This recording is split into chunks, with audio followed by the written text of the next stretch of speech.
ದುಂಬಿ ಹೋದ್ರೆ ಮಾತ್ರ ಮಕರಂದ ಕೊಡುತ್ತೆ, ಬಾಕಿಯವರು ಹೋದ್ರೆ ತನ್ನ ಪಕಳೆಗಳನ್ನ ಮುಚ್ಕೊಂಡು ಬಿಡುತ್ತೆ. ಆ ತರದ ಹೂವಿನ ಹೆಸರು ರಚಿತಾರಾಮ್. ಬ್ಯೂಟಿಫುಲ್. ಅದು ಒಂದು ನ್ಯಾಷನಲ್ ಫ್ಲವರ್. ಅದನ್ನ ಸೆಲ್ವಿಕಾ ರಾಣಿ ಮಾತ್ರ ಮುಡಿಬೇಕು ಅಂತ ಒಂದು ಸಂಪ್ರದಾಯ ಇದೆ. ನಮಗೆ ಹೆಂಗೆ ರಾಷ್ಟ್ರ ಪಕ್ಷಿ, ರಾಷ್ಟ್ರ ಪುಷ್ಪ ಅಂತೆಲ್ಲ ಇದೆಯೋ ಅವ್ರಿಗೂ ಹಾಗೆ ಇದೆ. ಹಾಗೆ ಯಾವ ದುಂಬಿಗಳು ಆ ಹೂವಿನ ಮೇಲೆ ಕೂರಕ್ಕೆ ಬಿಡದಲೆ ಸೈನ್ಯ ಮಾಡುವ, ಯುದ್ಧ ಮಾಡುವ ದುಂಬಿಯ ಹೆಸರು ಹಿಟೋಟೋಪಸ್ ಅಂತ.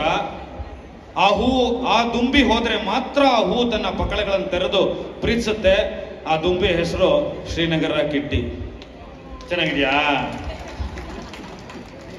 ಅಕಸ್ಮಾತ್ ಮಳೆ ಬಂದಾಗ ಒಂದೊಂದ್ಸಲ ಈ ಹೂವಿನ ನೇಚರ್ ಬದಲಾಗ್ಬಿಡುತ್ತೆ. ತನ್ನದಲ್ಲದ ದುಂಬಿ ಬಂದ್ರೆ ಒಳಗಡೆ ಹೋಗಿಬಿಟ್ರೆ, ಆ ಹೂ ಹೀಗೆ ಪಕಳೆ ಇರುತ್ತೆ, ಹೋಗ್ಬಿಟ್ರೆ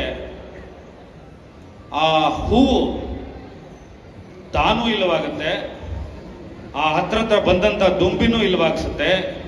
ಜಗತ್ತಿಗೆ ಉತ್ಕೃಷ್ಟ ಮಕರಂದವನ್ನು ಬಿಟ್ಟೋಗುತ್ತೆ. ಆ ಮಕರಂದದ ಹೆಸರು ಸಂಜು ವಿಟ್ಸ್ ಗೀತಾ ಭಾಗ 2. ಕಥೆಯನ್ನು ಅರ್ಥ ಮಾಡ್ಕೊಳ್ಳಿ.